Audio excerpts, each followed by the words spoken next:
Ok, hoje nós vamos ver 1 Tessalonicenses 2, de 5 a 9, e nós vamos ver um líder comprometido com Deus. E o apóstolo Paulo era um líder fantástico, é alguém que, na realidade, nós precisamos imitar. E ele começa dizendo: eu nunca usei de linguagem de bajulação. O texto diz: a verdade é que nunca usamos de linguagem de bajulação, como bem sabeis. Está lá no versículo 5, na parte A.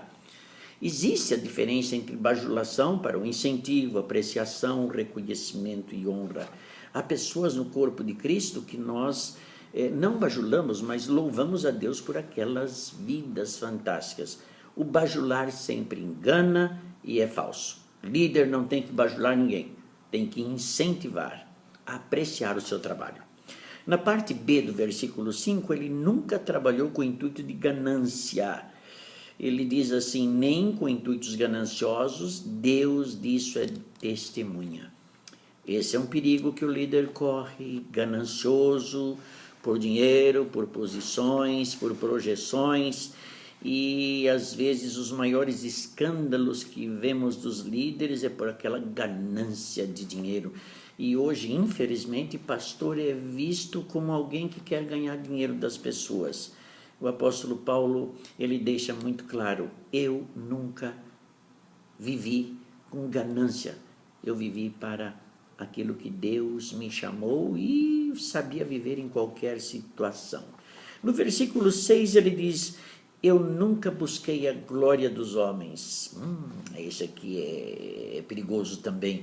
Como é fácil a gente ganhar a glória dos homens e não ganhar a glória de Deus.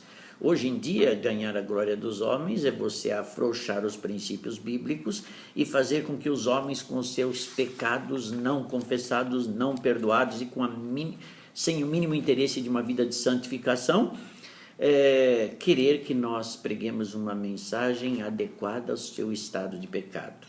Não, o líder tem que obedecer a Deus e buscar tão somente a glória dele. Em quarto lugar, ele, em vez de exigir, deu carinho materno. Versículo 7. Todavia nos tornamos carinhosos entre vós, qual a ama que aprecia os seus próprios filhos. A ternura do homem de Deus. É até um contrassenso, né? O apóstolo Paulo era tão duro, mas ele tinha um coração cheio de ternura, cheio de gratidão e transmitia carinho aos seus comandados. O apóstolo Paulo é um grande exemplo.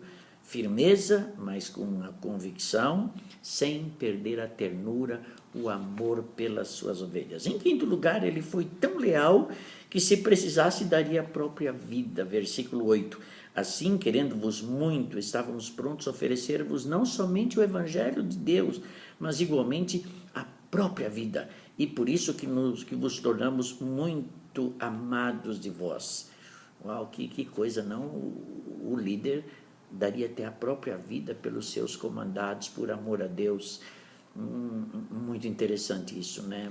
Era a convicção de um homem que sabia que havia sido escolhido por Deus, estava numa tarefa designada por Deus, e se precisasse, ele daria a própria vida, como fez aquele que designou, o próprio Jesus Cristo. Em sexto lugar, ele diz: labor e fadiga no trabalho foi a minha marca. Versículo 9. Porque vós recordais, irmãos, do vosso labor e fadiga, e de como, noite e dia, labutando para não vivermos à custa de nenhum de vós, vos proclamamos o Evangelho. Sem trabalho, não há sucesso. E ele trabalhava noite e dia. Os grandes líderes que se perpetuaram numa igreja, que começaram uma igreja do zero, o que denotou o seu ministério foi o trabalho, e trabalho árduo, e se dando, e servindo. O apóstolo Paulo, mesmo merecedor de tudo que ele deveria ter em termos de sustento, ele não deixou de trabalhar.